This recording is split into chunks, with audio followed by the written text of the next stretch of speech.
comentar com você neste vídeo sobre, não o empate propriamente do Galo contra a equipe do Cienciano, mas a maneira como o Galo terminou, gente, indo para repescagem, né? No grupo H.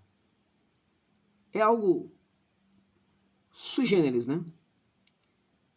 Beira o inacreditável. Antes de qualquer coisa, eu queria pontuar o seguinte, né? Bom, primeiro, né? Pedir perdão aí aos torcedores e torcedoras em virtude de estar acompanhando bem menos, né? A equipe, ultimamente, mas não é somente a equipe. São todos os times, né? Em virtude de questões aqui pessoais, questões aqui do trabalho. Então, prometo que teremos uma abordagem melhor futuramente, tá? Agradecer a gentileza do apoio dos torcedores e torcedoras do Galo, né? Mandar um especial abraço para os meus amigos que estão no clube de canais, lá no grupo do WhatsApp do canal José Novales. Muito obrigado a vocês por tudo, né? E eu não posso dizer parabéns pela classificação, né? Porque ela não aconteceu, né? É uma pena.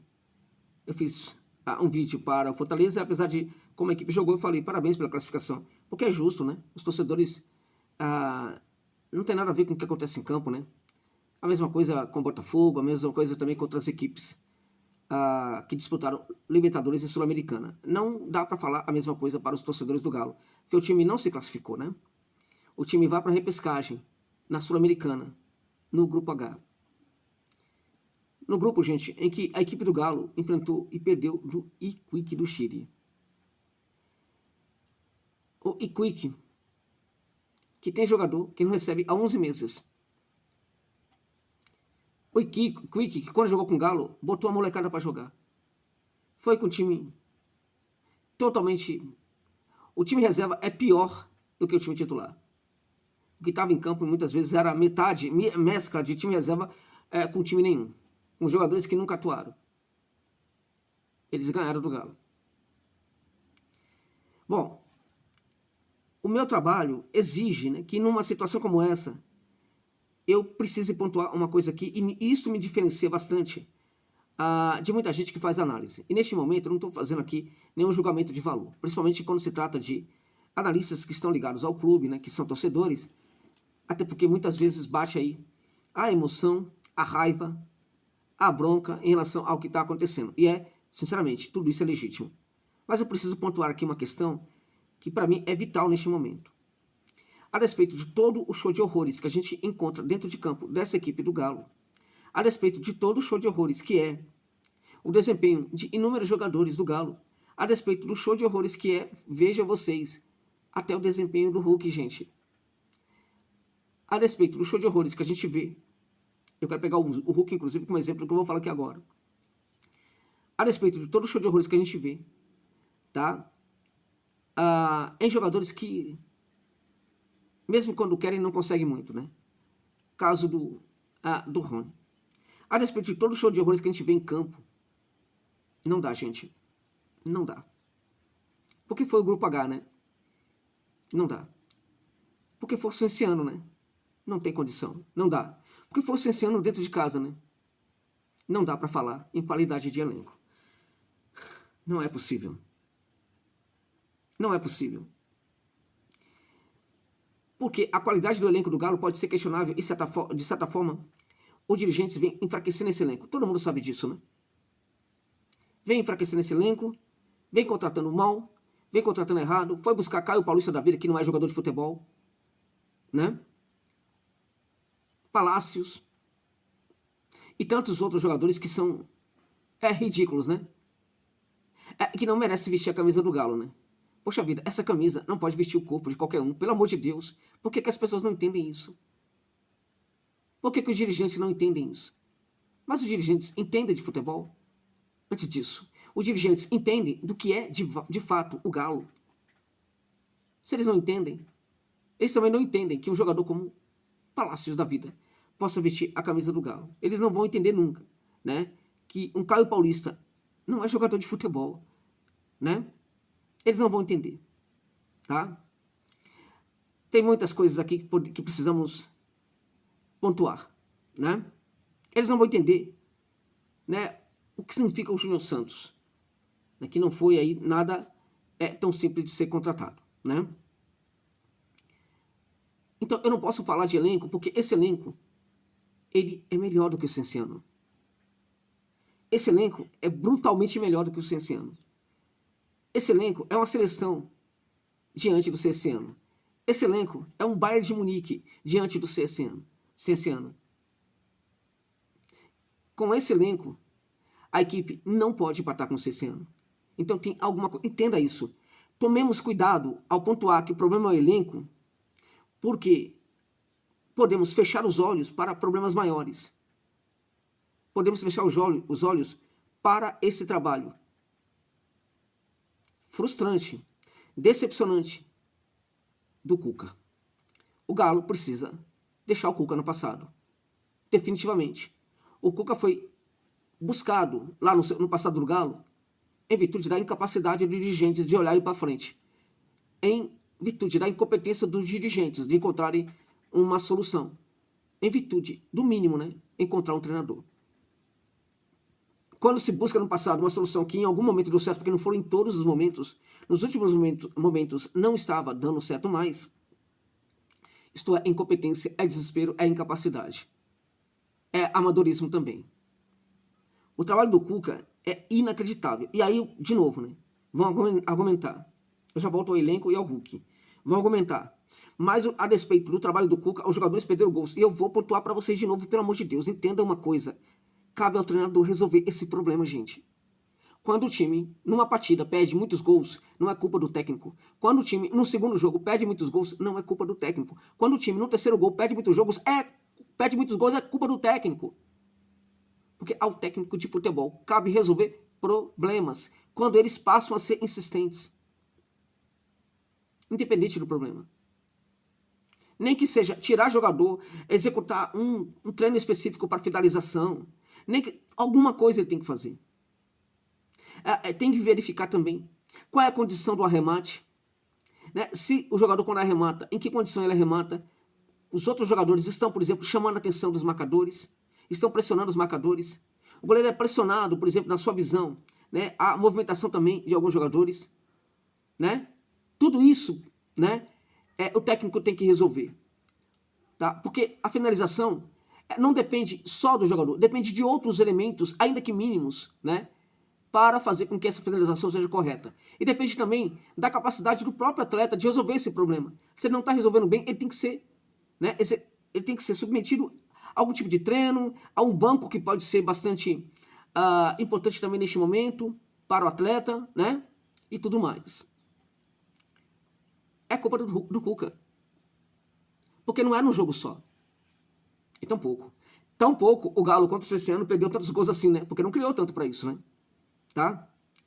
Vamos lá. A maneira como o time joga, a despeito de algumas jogadas acontecerem ali, quando temos o terço final, no terço final, algum passe, alguma coisa assim. Aliás, o primeiro gol ali que acontece, que o juiz não valida, né?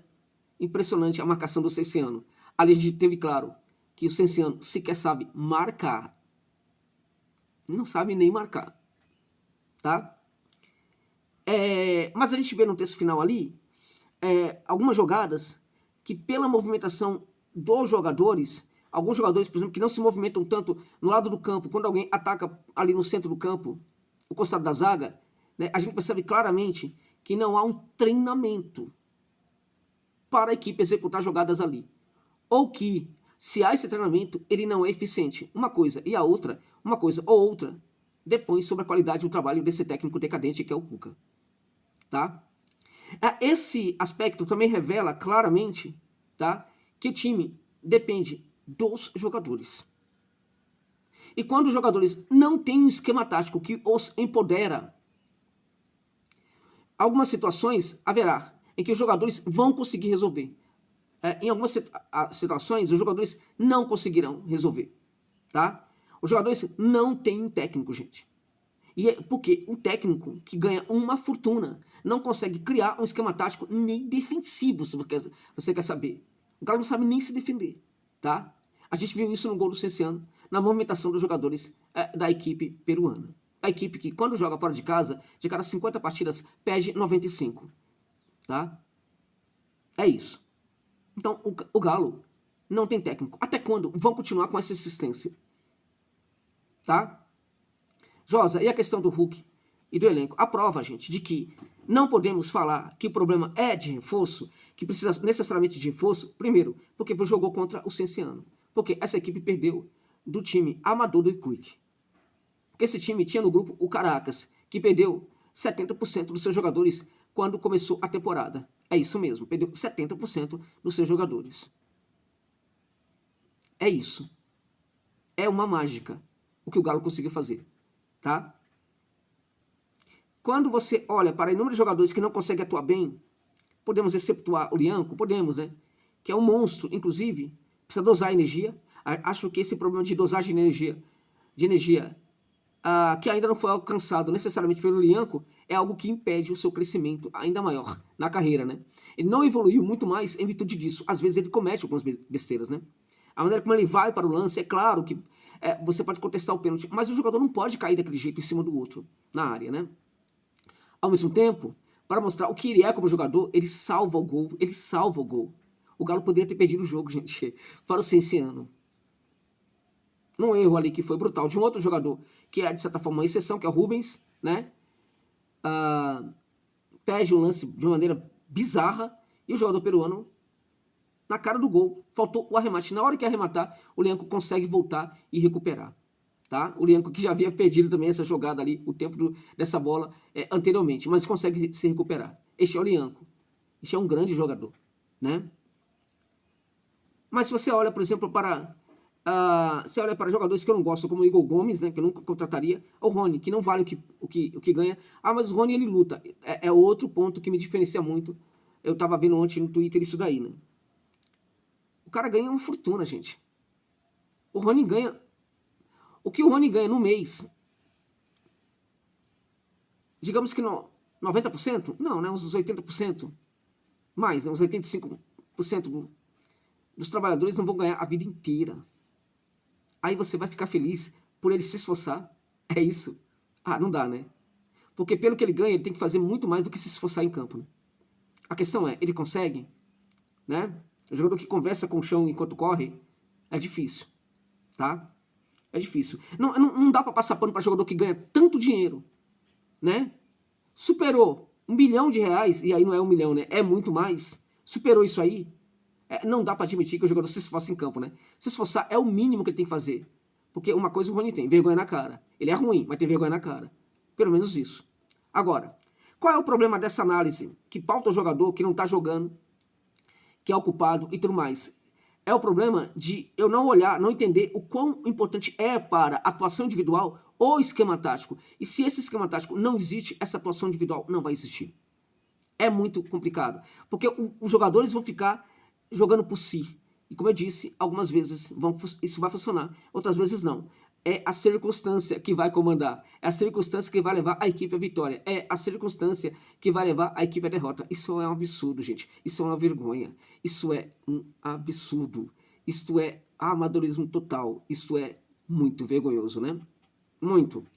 Revoltante também. E vocês não sabem como eu estou me contendo aqui. Para não levar, inclusive, alguns processos, né? Tá. O Scarpa, por certo, que quase faz o gol no final ali também e tal. Aí você pode falar assim, você não poderia ganhar. O Galo também e tal. O Scarpa é outro, né? Então, na verdade, quando esses jogadores não jogam, a questão é, por mais que o Galo precise, sim, de reforços, né?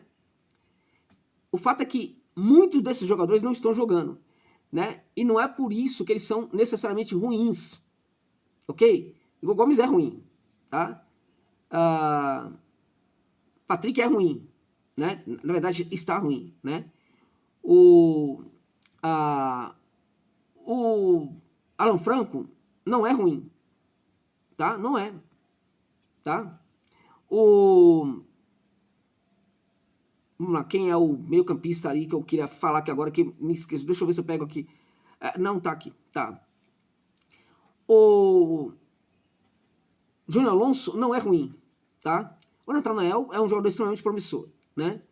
Patrick, já falei dele? Patrick tá ruim, mas é um jogador interessante, um talento aí, que pode jogar muita bola ainda. Mas esses caras estão ruins. A prova de que o jogador está ruim não significa que ele seja ruim. É o Hulk.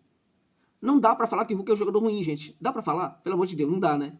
Então entenda, pegue o Hulk como exemplo de que se ele não está bem, por que os outros vão estar bem? Se você entende que o Hulk, né, está mal, mas ele é um bom jogador, você precisa entender também que outros jogadores que estão mal não é porque eles são jogadores ruins, mas porque tem alguma coisa a mais acontecendo. É a vergonha em processo, gente. É a vergonha em processo, porque o Galo é isso. A vergonha em processo, em termos de dirigentes, em termos também de equipe. Como não dá para mudar esse bando de vá,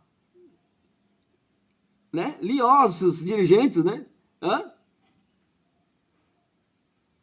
Acho que tem que mudar a comissão técnica. Porque os sinais de que pode haver evolução não existem.